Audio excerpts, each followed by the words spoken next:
I'm David Knowles, and this is Ukraine, the latest. Today, we discuss the latest news from across Ukraine as Russia's grinding advance continues in the east. We delve deeper into the tanks arms race following the news that Ukraine has withdrawn the American Abrams from frontline service.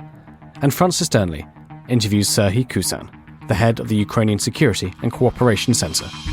Bravery takes you through the most unimaginable hardships to finally reward you with victory. If we give President Zelensky the tools, the Ukrainians will finish the job. Slava Ukraini! Nobody's gonna break us. We're strong. We're Ukrainians. Every weekday afternoon, we sit down with leading journalists from the Telegraph's London newsroom and our teams reporting on the ground to bring you the latest news and analysis on the war in Ukraine. It's Monday, the 29th of April, 2 years and 66 days since the full-scale invasion began. And today I'm joined by our associate editor Dominic Nicholls, assistant comment editor Francis Dearnley, and Telegraph contributor and former tank commander Hamish to Bretton-Gordon. I started by asking Dom for the latest news from Ukraine. Well, hi David, hi everybody. Another busy weekend as expected.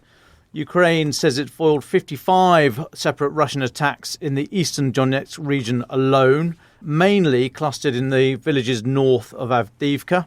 They are seemingly trying to, if not consolidate, then push on for as much as they can, exploit what they can of this salient that's been developing there, although they've not got much further than what we were reporting last week. They're obviously trying to exploit the success, as I say, but they're keen to try and get whatever they can before the weapons arrive from the US supplemental that was signed off recently. Ukraine's Commander-in-Chief, Alexander Serhii, he admitted to a worsening situation on the front line, and on Sunday said his troops had retreated to new defensive lines further to the west in some areas. He described the situation in the Pokrovsk and Kharkov sectors as the most difficult one now. That area is about 20 k's west of Donetsk city. It encompasses the area of the Russian salient, but that is under extreme pressure, and that's where any possible breakthrough would be most obvious. General Serhii said Russia's using up to 4 brigades worth of personnel, so depending on the role of the brigade and slightly different in the Ukrainian model to NATO models, but you could be looking at anything from the 10 to 25-ish thousand people, perhaps.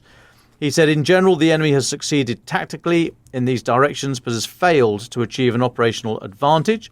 He said Russian troops are attacking across the entire front line, and the situation is changing dynamically. He described the situation in the south as intense, and said Russian forces continue operations in the Kupiansk-Liman settlements up in Kharkiv Oblast. Now, he was speaking yesterday, he said Russia had made some tactical progress across the front, but Moscow had not yet achieved what he called an operational advantage. I think that's what we've been saying recently. They are moving forward in small gains, but nothing of any great stride at the moment. I'll speak a little bit later about the press conference on Friday, which included the US chairman of the Joint Chiefs of Staff. But at that, General Brown said Russia has made incremental gains, but at tremendous cost. So I think that's what we've been reporting for the last few weeks. So so they are going west, but the numbers of casualties are extreme. He also said, General Serhii, said additional Ukrainian units were being deployed to replace those at the front that had sustained heavy losses. Now, elsewhere, Russian attacks on Ukraine have caused deaths and injuries across the whole country in the last 24 hours, although limited in number and mainly in the east. Also over the weekend, the Security Service of Ukraine, the SBU, allegedly launched drone strikes against 2 oil refineries and a military airfield in Russia's Krasnodar region. That was on Friday, overnight Friday, Saturday. Drones hit key technological objects, apparently, at the Ilsky and Slavyansk oil refineries. They are both they're in the same area, about 100 k's due east of the Kerch Bridge, causing fires and evacuation of personnel, a source of the SBU speaking to the Kiev Independent said. Now, the SBU and Ukraine's defence forces more broadly also hit the Kushchovskaya military air base. That's about 150 k's further north towards Rostov-on-Don and slightly inland from the Sea of Azov. They said dozens of military aircraft, radars and electronic warfare devices were stationed.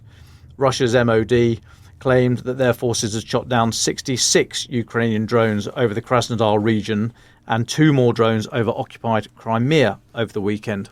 Outside the country, there's just a note, two Ukrainian service personnel on medical, not medical leave, but medical rehabilitation were stabbed in Germany, killed in Germany.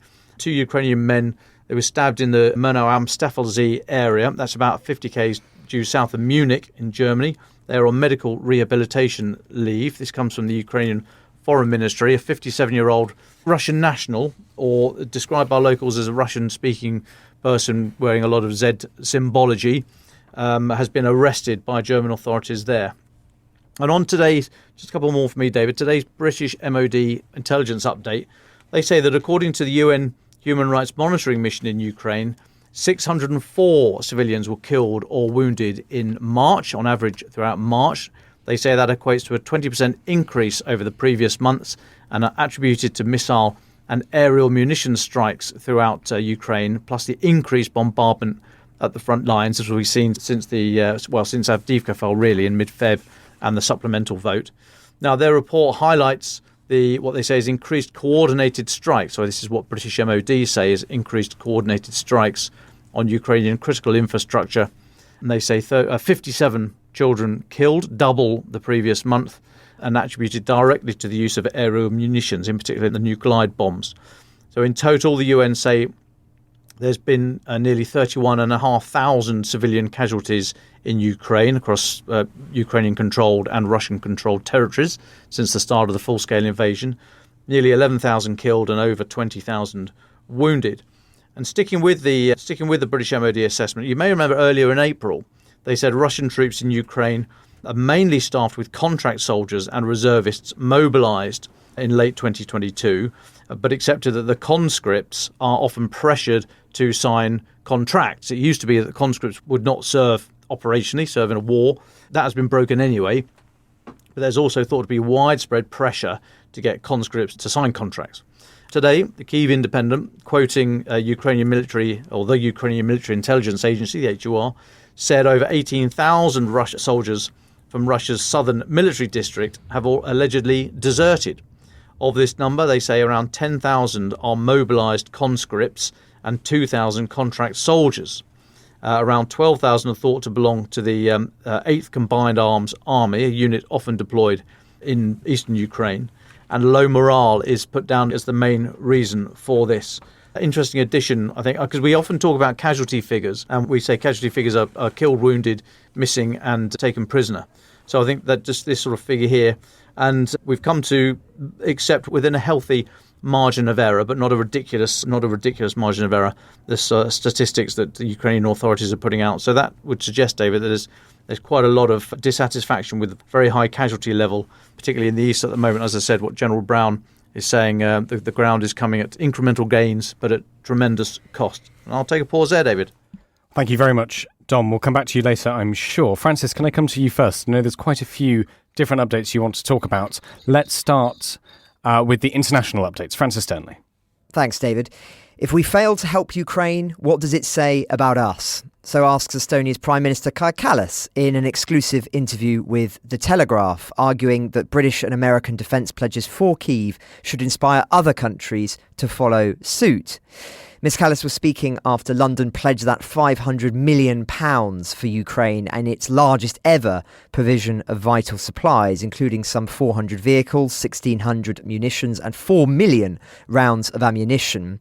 That package came as Prime Minister Rishi Sunak also announced plans to boost British defence spending to 2% of GDP by 2030, something we discussed at length on the podcast last week. And, of course, after the US finally approved its long-delayed $60 billion aid package for Ukraine. So to quote Ms Kallas, the free world must demonstrate the will to defeat Russian aggression in Ukraine. This is the best and cheapest way to ensure all of our security. Russia's goals have not changed. It has always played on the card of one day our help diminishing and our unity crumbling. In this regard, every arms and ammunition package are highly welcome. It should also inspire others to deliver to Ukraine what it urgently needs. We should not forget that we have the resources and expertise. Our strength outweighs Russia's. She goes on. In NATO, 2% of GDP on defence is the agreed minimum, but not everyone has been doing this. Some allies, including Estonia, are now spending more than 3% or even 4%. We've been slow learners, but it's important that European governments are picking it up. Europe's defence spending trajectory has had a sharp upturn. It reached a total of €360 billion last year, a level not seen since the Cold War. But we all still have a long way to go, and we do not have the luxury of time. Russian imperialism is a threat to all of Europe, and it is important that our allies see it that way too.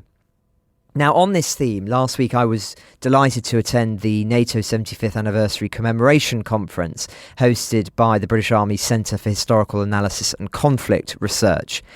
Speaking there were many senior figures, including a former Secretary-General of NATO, a Deputy Supreme Allied Commander Europe, the current Deputy Permanent Representative to NATO for Britain, and many experts, including Professor Sir Lawrence Freedman of King's College London, who I quoted on the podcast only last week. I also met several listeners to the podcast, including one chap from Denmark who listens every day on his commute. Skål! I think that's the right way of saying cheers. Many interesting things were said at the conference. There was much analysis of NATO shoring up its eastern flank, which was interesting. In the strategic sense, one expert emphasised that by most estimates, China will be ready to invade Taiwan by 2027, and that if Russia is in a position to do so, he believed that would be the most likely time that Moscow would use as an opportunity to strike somewhere else in Europe, particularly as America will be more focused on the Pacific theatre. Now, I put to one panel the problem of even the most optimistic US scenario from a NATO perspective, i.e. a second term for President Biden, and whether there was a widespread enough understanding within Europe and NATO that even in that scenario there are severe limitations because the administration is unlikely to give enough to Kiev strategically or militarily to enable it to win the war in a way defined by the Ukrainians. The response from Sir Lawrence was that, to Kaja Kallas's point in her interview with us, Europe has the economic weight and firepower to arm Kiev to keep Moscow where it is in Ukraine, which may eventually make Moscow blink and ultimately withdraw. He said there is no reason why Europe cannot arm Ukraine even without the United States. Now, it's a fair point, but there are obvious challenges to that. One, as we've discussed extensively on the podcast and hope to do so again, is that there are question marks as to what weapons Europe can provide in the short term to Kyiv compared to what the US can give, which would be militarily decisive. And second, that the cost of a hold Russia and wait for them to blink strategy, as opposed to one seeking a more decisive, quicker end to the war, would come at a considerable cost in blood and everything else for Ukraine, and assumes that Russia will not become stronger over time, which remains a point, of course, of contention. Now, I'll come to another subject of conversation at the conference shortly, but just staying on this theme, which of course is pivotal, listeners may recall that Britain's former Armed Forces Minister James Heappey resigned a few weeks ago, and he's given his first interview since leaving post to the House magazine of the UK Parliament, where he explains his reasons and concerns. Like Kallas, he emphasises the cost of a Russian victory. To quote him, "A stalemate or, heaven forbid, a Ukrainian defeat promises a new Cold War that will last for decades and cost trillions of dollars more." He went on that the latest aid packages that bring a quick and will not bring a quick and complete victory. He says, "My expectation is that with this huge inflow of Western support, we'll see the front line stabilise, and that while the fighting will be fierce, we'll not see significant amounts of territory traded this year. Ukrainian brigades will need to be trained in a complemented manoeuvre that synchronises their movement with artillery fire, air support and everything else that can be thrown at the Russians." Thus, he says he doesn't believe that Ukrainian defenders will be likely to defeat the Russians until 2025 or even 2026. An interesting perspective there from a former military man himself, which is, I think, representative of a view quite common in Europe amongst the military fraternity at the moment, which is why I quote it here. And just lastly, for this segment, a few more updates on the continent. Welcome news for Kiev in that Polish protesters have at last unblocked all border crossing points with Ukraine, as a Ukrainian border guard spokesman has told Ukrainian television today. We don't know anything more about the details, but as we reported recently, the new Polish Prime Minister Donald Tusk was keen to resolve this issue, as he said it was such a precarious moment for Kiev in the war. Now, the other bit of interesting news is that Chinese President Xi Jinping will visit France, Serbia and Hungary in early May, a spokesperson for China's foreign ministry has announced, with the war in Ukraine and the Middle East expected to be high on the agenda. We don't know any more about this either yet, though the countries chosen are interesting. France has been keen to retain a good relationship with Beijing among the Western powers, at least relative to them, though Serbia and Hungary are more sympathetic to the Kremlin, of course, as we've discussed many times. Privately, many senior Ukrainian officials will tell you that Beijing has been a problem for them, supporting Russia and defining an end to the war that was favourable to Moscow. So all eyes will be on this visit to see whether there are any tangible signs of any movements or indeed tensions between what she says with regard to the conflict in Ukraine and what we've seen so far. Thank you very much, Francis. Just before we go to Hamish then, I know you've got a few more updates from inside Russia. What have you been reading? Yes, I'll try to be very brief. So the Financial Times has published a significant piece into Western companies still operating in Russia, which makes alarming reading, frankly. So they say the largest Western banks still operating in Russia paid more than 800 million euros in taxes to the Kremlin last year, in an illustration of how financial institutions are funding Putin's war in Ukraine. The 7 top European banks by assets in Russia reported a combined profit of more than 3 billion in 2023, which was 3 times more than in 2021 before the war. Now, amongst those banks are UniCredit, ING, Commerzbank, Deutsche Bank and OTP. And the piece talks about how the profits were partly generated by funds that the banks were not able to withdraw from Russia. But nonetheless, the FT argues that this is still evidence of extensive, I suppose, production and financial benefiting from the Moscow market. Now, we'll add a link in the description, but it further underlines the extent to which many argue Western sanctions have not succeeded in cutting off the Kremlin's access to substantial Western funds. Now, just staying on Russia, 2 Russian journalists have been arrested on extremism charges and ordered to remain in custody pending investigation and trial on accusations of working for a group founded by the late opposition politician Alexei Navalny. So Konstantin Gabov and Serhii Kuzan both deny the charges. They'll be detained for a minimum of 2 months before any trials begin, and each face a minimum of 2 years in prison and a maximum of 6 years for alleged participation in an extremist organisation. They're accused of preparing materials for a YouTube channel run by Navalny's Foundation for Fighting Corruption, which of course has been outlawed by Russian authorities. They are just the latest journalists arrested amid that Russian government crackdown on dissent and independent media that intensified after its full-scale invasion of Ukraine.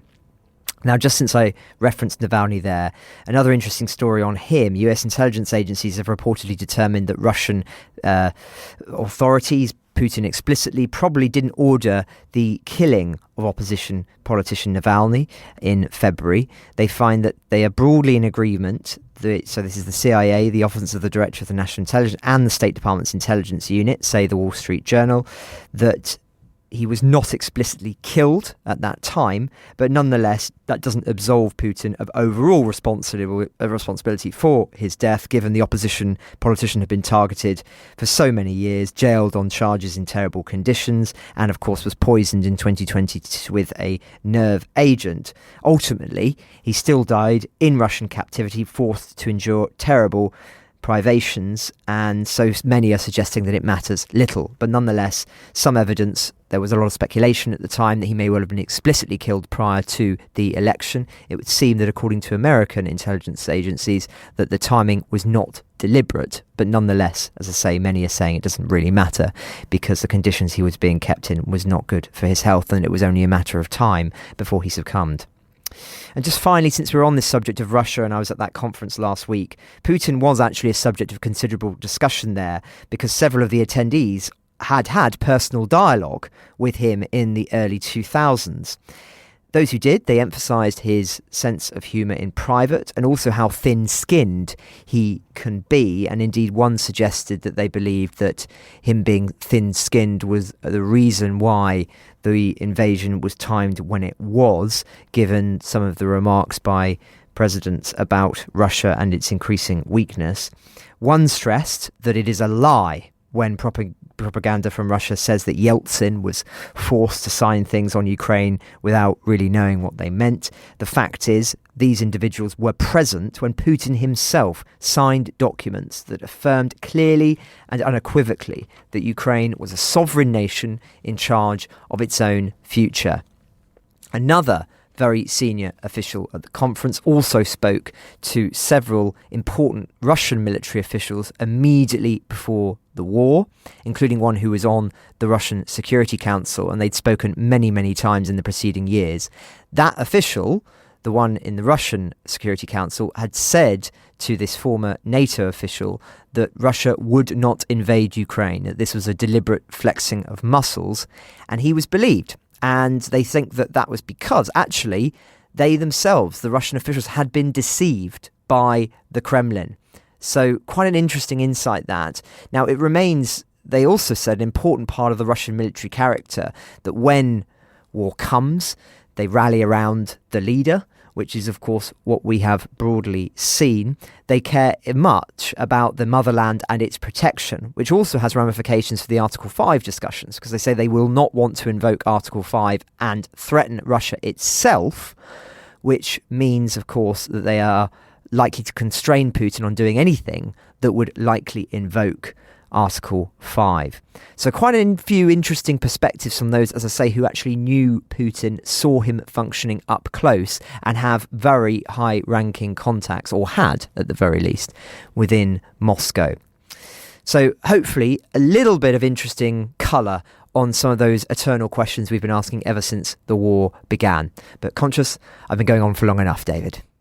Absolutely. Well, thank you so much, Francis Dearnley, and before that, Dom Nicholls, for your thoughts and reporting. Let's turn to our guest. Hamish, you've been looking at, I know, the issue of tanks. We reported last week that the US-supplied Abrams tanks had been taken out of frontline service by the Ukrainians, ostensibly because they were under too much threat from drones and Russian attacks, and they're going back to the rear to refine and think about their tactics. What was your reaction to this, and who have you been speaking to?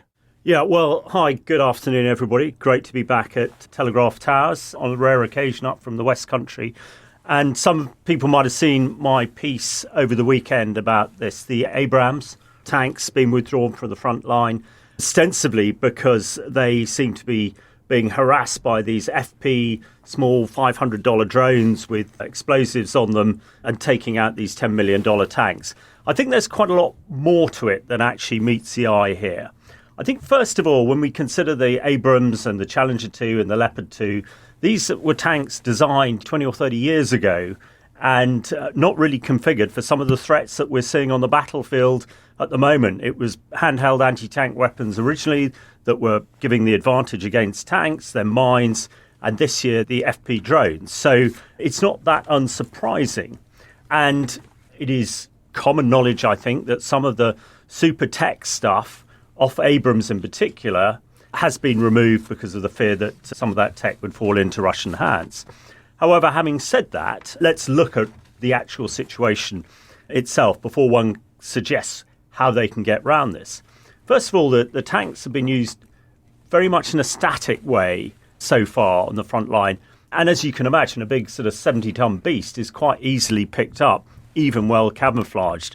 And if it doesn't move, then it is very susceptible. It's true that particularly the Challenger 2 has been very effective with its 120mm rifled gun, firing accurately up to 3,500 metres and having an impact. However, the key elements to a tank and tank warfare, we break down into what we call firepower, the punch it can hit, protection, how it can take a lot of incoming, and mobility. Now, singularly, those are impressive capabilities, but actually the tank works best when they're all put together. firepower, protection and mobility, and part of what we call combined arms warfare. That means tanks working with artillery, working with infantry and working with air power, moving rapidly to be able to punch a hole and break through. So one would hope that is what is now being considered by the Ukraine forces, who I know hitherto have been struggling to use that sort of armoured punch. And the other thing about the person who invented, if you like, General Heinz Guderian, German general in the Second World War, invented blitzkrieg, and that was all about fast, rapid movement. If you can imagine a tank moving at 50 miles an hour, is a lot more difficult to hit for an FP drone of one that's static. But when one looks at how we overcome them, many people have seen the bar armour, the sort of steel bars on top of tanks, which not only intercept anti-tank guided weapons, can also intercept drones. There's explosive reactive armour that can be used. And I think there's a lot of talk about electronic countermeasures, or jammers, if you like, which are a lot of these drones are using off-the-shelf technology, which can be interdicted. And I want to talk about the Russian turtle tanks in a minute, but before I do, I think there is hope for optimism, even with this potentially or simply bad news of Abrams tanks being withdrawn.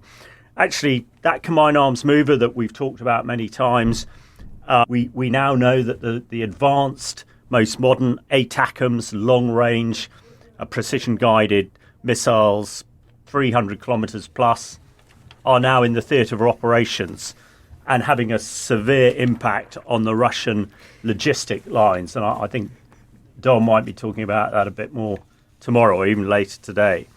We also know the F-16s are coming over the horizon. Now, how many they're going to be and when they're going to be, it seems to be fairly imminent. That's the air power element of it. Got the artillery element. We know we've got the infantry element. And if they can corral and train those tanks, that there is hope for that. But moving on to the turtle tanks, and again, the paper has covered this, and I'm sure lots of people have seen them. These are basically a T-72 that's covered in a sort of steel, almost looks like my tin shed. And they look rather comical, but actually they're being pretty effective. The Russians are using them with a mine plough on the front to guide the infantry onto positions. And although their main armament cannot fire in much of an arc, just forward-looking, it's having an impact. And, of course, they've still got a couple of heavy machine guns. And these turtle tanks appear to have some pretty good jammers, electronic warfare, to be able to interdict the mines. And the shed seems to be their way to stop the Ukrainian PV drones from taking them out. And this sort of adaptation on the battlefield, because things change so quickly on the battlefield technically, and you've got to try and stay one step ahead of the enemy. Some of you may have heard from the Second World War something called Hobart's Funnies. General Hobart, basically with 79 Armoured Division and the engineers within it, created these sort of various changes to tanks, mainly Churchills and Shermans, to allow them to overcome obstacles. They, similar to the Turtle, they had a Sherman with a mine roller on the front of it. They had flails as well to do minefields. They had flamethrowers. They had the ability to chuck great fascines into sort of trenches. And they also had one that swam across rivers. So the Russian Turtle, to me, is very much the sort of the Hobart's Funnies of Ukraine. And it might look smart or pretty or whatever, but it's about being effective. And those turtle tanks seem to be effective, and no doubt, hopefully the Ukrainians will be following suit. So I think really timely, and teeing up in my final thoughts, perhaps Dom and I's chat at the Chalk History Festival coming up at the end of June on this subject and others to do with tanks. I think it's good to try and put it into perspective. Absolutely. Thank you so much for that, Hamish. We'll come back to you shortly because I know you've got another update for us. But Dom, would you like to come in and just add your thoughts there, also as a former tank commander? Yeah, thanks, David. I would just want to add to what Hamish was saying there about the tank. The experience of the last couple of years in Ukraine, there have been many articles, maybe I've written a couple, don't know, about does this herald the end of the tank? We just need to be a bit careful about that, but we should also be cognizant of what is going on at the moment. And I've said before that a tank wouldn't be able to move if it was absolutely so covered in armour that it was protected from all angles. Most of the armour is at the front of the tank and on the turret, the bit that's traditionally pointing towards the enemy. And of course, in the modern battlefield, it doesn't really work like that. So we've seen tanks be very vulnerable since the start of the full-scale invasion. But if you remember, 2022, we were all saying that the handheld anti-tank missiles like the NLAW and the Javelin, they could kill all the tanks. Then in 2023, with the Ukraine's failed offensive, it was mines. Mines were going to kill all the tanks. Now in 2024, it's first-person view drones. They're going to kill all the tanks. So, I mean, they can't all be right, but I think it's a little bit of all of it. Tanks have always had vulnerabilities. As I said, you can't cover it in armor, or you can cover it in armor, but it's not going to move, so it's not a tank. It's a pillbox.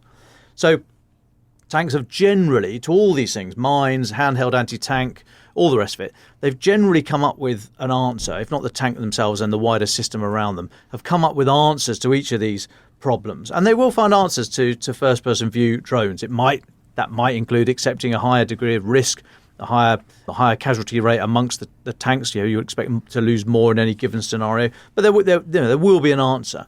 But for me right now, there are four things that we need to consider about the vulnerability or the threat to tanks right now as exposed in the war in Ukraine. Firstly, the speed with which first-person view drones have hit the battlefield mean that issue is light years ahead of where the armoured fraternity are in trying to come up with a solution. So they've just got a long way to catch up.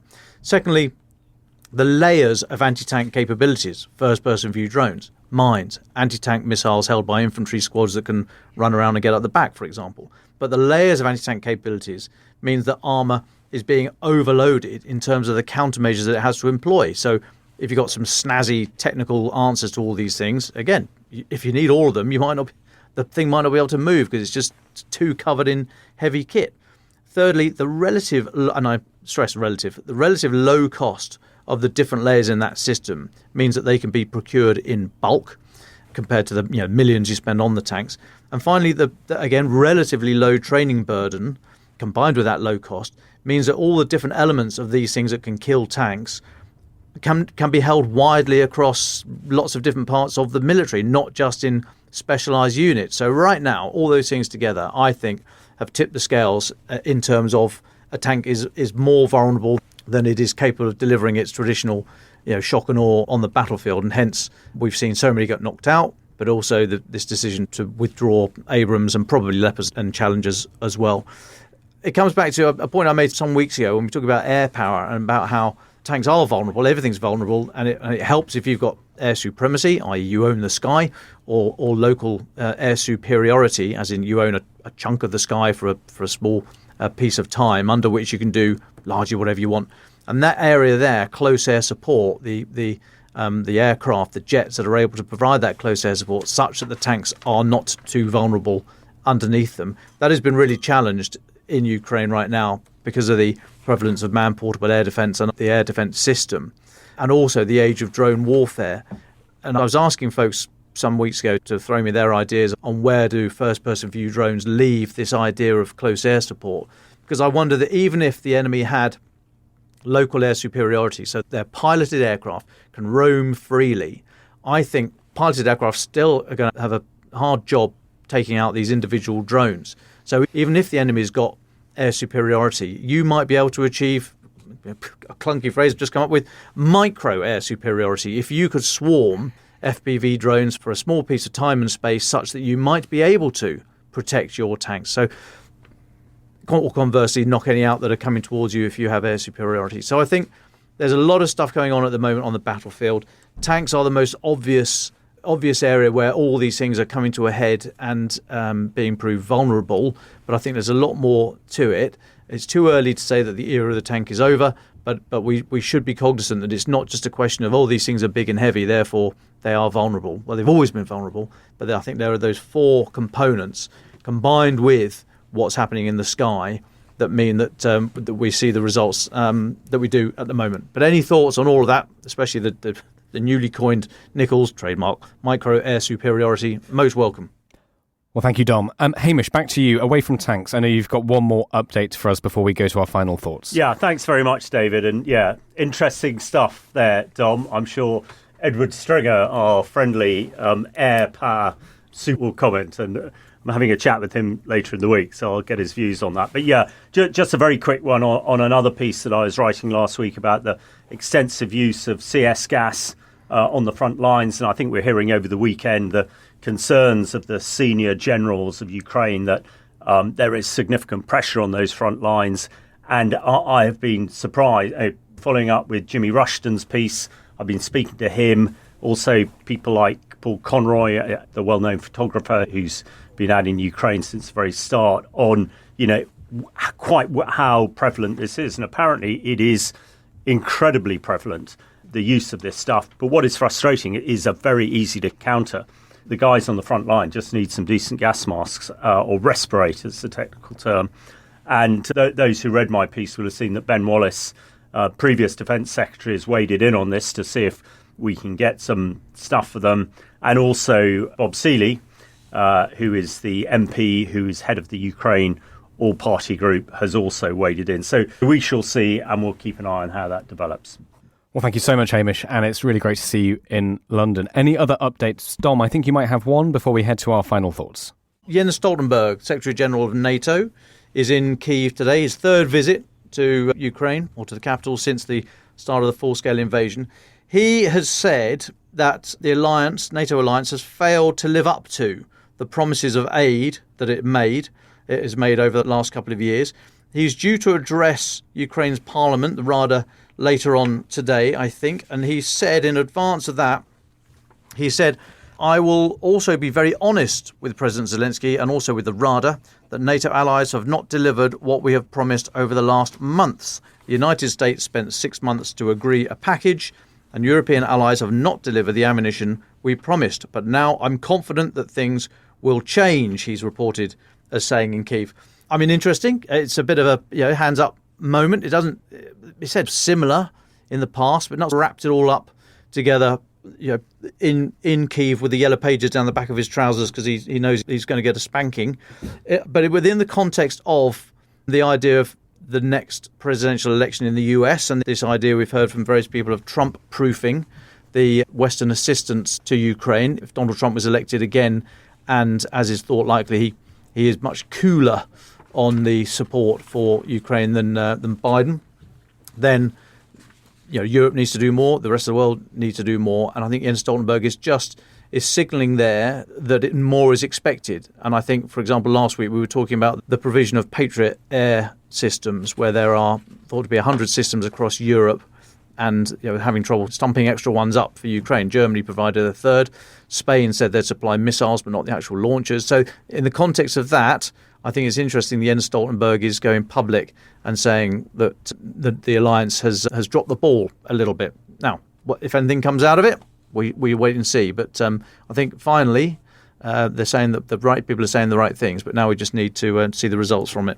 Well, thank you, Dom. Just as a reminder to our listeners of how fluid and dynamic the situation on the front lines are while we've been on air, Russia's defense ministry has claimed it's captured the village of Semenivka in Donetsk, fairly close to Avdiivka. This is a little bit south of Ocheretiny, and they've also announced the capture yesterday of Novobakhmutivka. So all of this stuff we're getting, of course, we will try and verify that. But there's certainly movement on the front lines. Francis Dearnley, can I come to you for your final thought, please? Well, thanks, David. A little bit of a different one from me in which to conclude. But there have been rumours in the Western press about the illness and possible imminent death of Russian ally, I don't know how you best describe him, really, hereditary vassal dictator of Chechnya, Kadyrov. And he's often described as Putin's loyalist henchman. And indeed, I remember we used to speak about him a lot, particularly memorable propaganda films coming out from him and all sort of bombastic claims about what the men that he had sent to Ukraine were up to there. But what's interesting on this is the instability of Chechnya and the implications of his death, or at least his being very unwell, and what that might mean for the Ukraine context. So Mark Galliotti, who I know you interviewed for the podcast recently, a very interesting episode, which we'll add a link to in the description, he said, and in a piece for The Times, that this is extremely important, actually, and that it's being underreported. So he says that Putin will want to arrange a smooth succession. Kadyrov, who succeeded his father, hoped to build a dynasty, elevating his oldest son. However, he is just 18. So there are other candidates that may well be better placed, leading to a sort of power struggle within this sort of semi-autonomous region within Russia. Indeed, one of the frontrunners is a commander of mercenary units in Ukraine. He might want to, as we often argue about what Russia might be obliged to do if there was a power struggle within Russia, withdraw troops from Ukraine, bring them back in order to fight in some sort of power struggle. So stability in Chechnya, he says, was brought after the war through massive federal subsidies and a balance of terror between rival armed camps, all of whom pledge loyalty to Kadyrov but mistrust each other. With him gone, all of that semi-stability will erode and could well have ramifications for the military context and indeed Russia's own security. It will pose what he describes as a terrible dilemma for Putin, for whom it comes at the worst possible moment. Galeotti ends by saying pacifying Chechnya and preventing instability in this region from spreading to the rest of the volatile North Caucasus would almost certainly require a substantial deployment of Russian forces. So a really interesting piece, and one that I think we will be finding ourselves commenting on again over the coming weeks. Thank you very much, Francis. Dom Nicholls, would you like to go next? Yeah, thanks, David. A couple of things have stuck out to me over the weekend that add a bit more food for thought in the whole escalation provocation debate. Now, you might have seen there were 2 logistic trains destroyed deep inside Russia. This is so Ukraine's military intelligence agency said that they reported it, which I guess is the same thing as saying they did it, because I didn't hear about it from anywhere else. They said one train was destroyed in Orenburg. That's about 1,000 kilometres east of Ukraine. The HUR say it was destroyed by unknown persons yesterday. Although, like I say, if they're telling us, then make your own mind up. And another logistic train, overnight Friday, Saturday, was destroyed by fire in the Russian city of Vladikavkaz. These are hundreds and thousands of miles away from Ukraine. So I don't think these are ATACMS that we were talking about last week. But it comes obviously last Thursday? We saw that, or was it Friday actually? It was while we were on air, Friday. That helicopter, Russian helicopter, destroyed at a military airfield about 20 k's south of Moscow, which looked like it was people on the ground that actually did it. So these strikes deep inside Russia. Hold that thought for one moment. Now, US Defense Secretary Lloyd Austin, alongside General Charles Brown, the chairman of the Joint Chiefs of Staff, they gave a press conference on Friday when Lloyd Austin, was asked about the provision of the long-range version of ATACMS that has been sent and we think used in Ukraine. Now, he stressed ATACMS is not a silver bullet, but when specifically asked whether their potential use inside Russia had been a factor in the decision to send them, he said, and I'm going to read the whole quote just so you've got the full ish. He said, "As you know, I always have a concern about the US having the capability to defend itself and also support our operational plans. And I can tell you that we're comfortable, that we're in a good place and will remain in a good place. In 2 years' time, things changed. We're in a good place. We'll remain in a good place. And I think the capability that Ukraine will have is a good capability." He then couldn't hide a big smirk breaking out on his face. So in that answer, he didn't shut it down, and he started talking about US ability to defend itself. Did not say anything about hinting at whether it was good or bad that they were operating inside Russia. But he then composed himself and carried on. He said, "It's up to them," as in Ukraine, "it's up to them on how and when to use it. And our hopes are that they'll create some pretty good effects with that and other things." He smiled again, but then did better the second time to hide it. General Brown then chipped in and said, "I can't predict a timeline of where the Ukrainians will have the opportunity, but we can change the future. That's exactly what this supplemental has been able to do, to help shape the future." So I thought, that's the end of the quotes. I thought all that was very interesting, that they neither of them shut it down. Neither of them gave it a very bland answer, I think, about the use of ATACMS inside Russia. And General Brown in particular, interestingly, he's the serving military guy, not the politician, but I thought he went a bit further, talking about changing the future. And so in the context of escalation, plus all the smirking, I thought that they were very interesting comments, very different from the recent thoughts about the US being unhappy with Ukrainian forces targeting Russian oil facilities and other deep strikes inside Russia.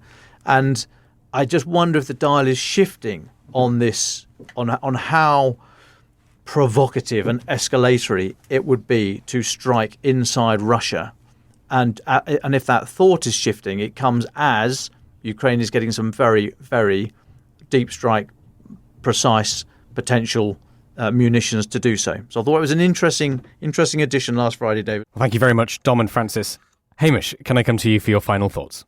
Yeah, thanks very much. And I would my final thought really is to give a plug to the world's leading history festival, the Chalk History Festival, that happens at the end of June, which this year, for the first time, will include the Daily Telegraph's Ukraine, the latest pod team. I think there are 2 turns happening, one on Ukraine and one on tanks. But this festival, which is selling out fast, run by James Holland, his brother Tom will also be there, as will James May, Al Murray, Frank Gardner, Willie Dalrymple and Michael Palin, just to mention a few. So I think we'll hopefully put the website details on the notes to this pod.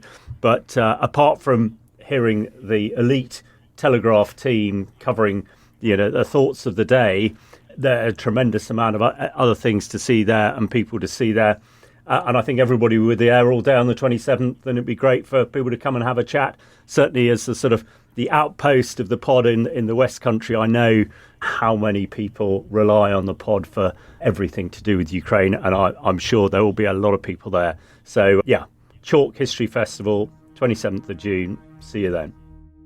Thank you, Dom, Francis and Hamish.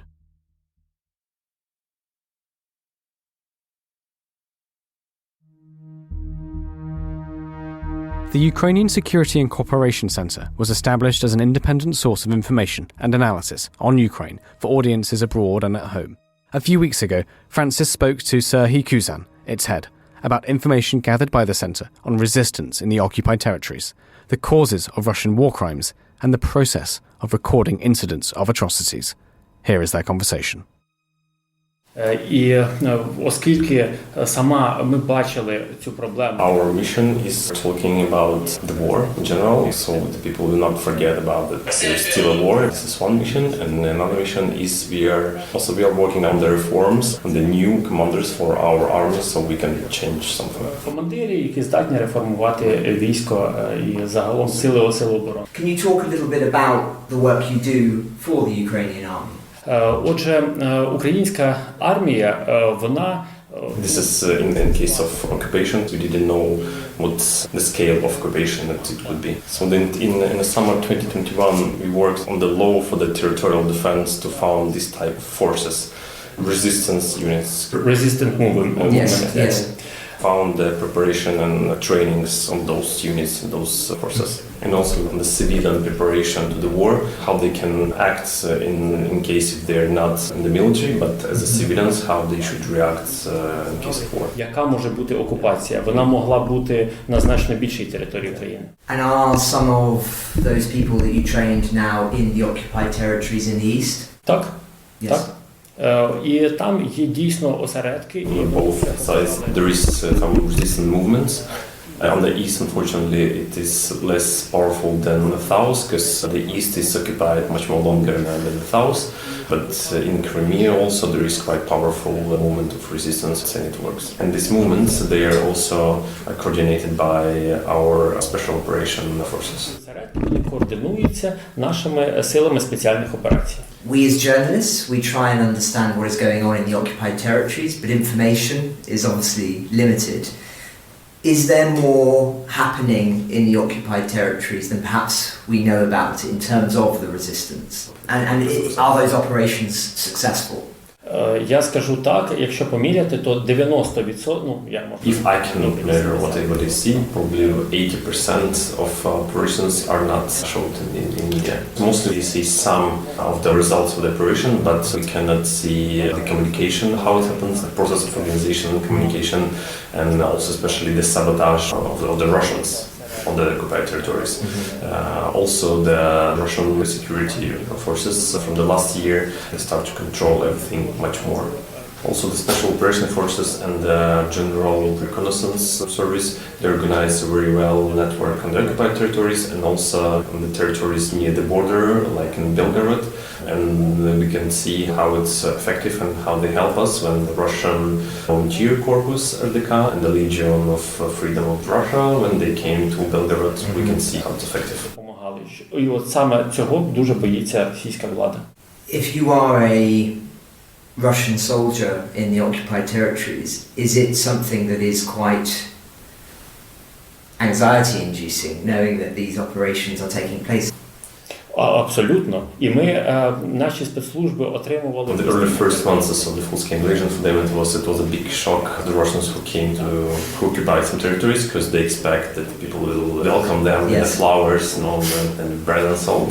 But for them it was a shock that people did some resistance, and as they know from their recon units, they catch some radio walkie-talkies that the Russians was shocked that it's not happened, and they start to control everything much more. They've been scared to move, so they have a specific route they can move in the areas, and they cannot even choose another way.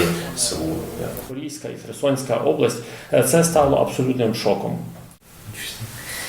Staying on the Russian occupied forces and also Russia generally, I know that the organisation focuses a lot on Russia itself, the health of Russian society. What is your assessment of the state of Russian society? Is it getting worse from a Ukrainian perspective? Are there signs for optimism? Interested to hear your perspective. Це приклад для мене, це стало шоком. For me, in general, it was a shock that they can be so unhuman and how they can do everything. On the beginning of the full-scale invasion, we got the database of the phone numbers of the families, the soldiers who was here on the occupied territories and who did those war crimes as raping, killing children, women, and just civilians.